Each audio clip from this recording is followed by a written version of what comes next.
Morning mga kagenggeng, mga kadarna, mga kareels. Maaga ako nagising. Oh my God. Ay naku, iniisip ko yung tawag sa akin kahapon nung aking head nurse.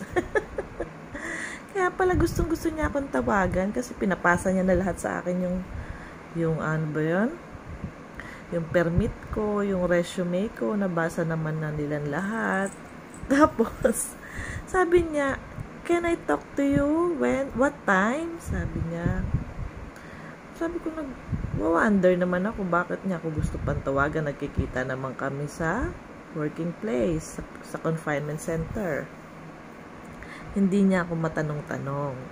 At ito pala ang gusto niyang itanong sa akin. Sabi niya, "Sis, huwag kang ma-offend kung ano yung gusto kong malaman sa'yo." Sabi ko, "Ano yun, ma'am?" Sabi niya, "Kasi ang igsi-igsi ng buhok mo." Sabi niya, "Nag-a-ask ka na mag-hostel, diba?" Sabi niya, "Kasi sa hostel, sharing ang kwarto." Sabi ko, "Oh, okay lang, ma'am." Sabi ko ganyan. Tapos yun nga, sabi niya, "Diba ang igsi ng buhok mo?" Ano ka ba? Tomboy ka ba? Ang lakas ng tawa ko. Sabi niya. Kasi sabi niya ay hindi pwede yung magkakarelasyon yung ano, yung mga staff namin. Tawan-tawa ako. Sabi ko, "Ma'am, I'm a pure woman." Malandi po ako. Ay, sabi niya, "Ganun ba? Huwag kang ma-offend sabi niya. I'm never. Marami na po kasi nagtatanong sa akin ng ganyan.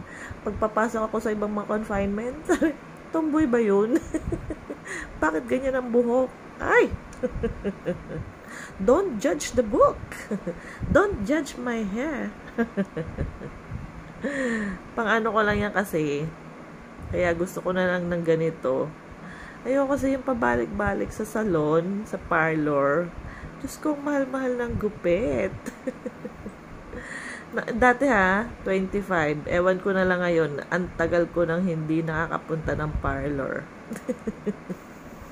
So, 25, how much sa atin yan? 300. Oh, diba? Every weekend, magpapa-trim-trim ka ng buhok. Kasi dati, ayoko talaga ng mahabang buhok. Gusto ko lang yung mga pa-barbers, ganyan. So, i-maintain mo yun ng ganun. Ang mahal-mahal. Mahal ang pagpapagupit. Kaya ito na lang ang buhok ko. Ako na lang ang mag-aahit, diba? O, diba? Magkano lang ang razor? Pwede mo pa siyang gamitin ng paulit-ulit hanggat matalas. Kaya ayan, sa mga nagtatanong, babae po ako. Trip ko lang ang ganitong buhok. Salamat po. Thank you for watching. Good morning po sa atin. God bless us all. Ingat. May pasok ako ngayon. Maaga ako nagising. Thank you. God bless.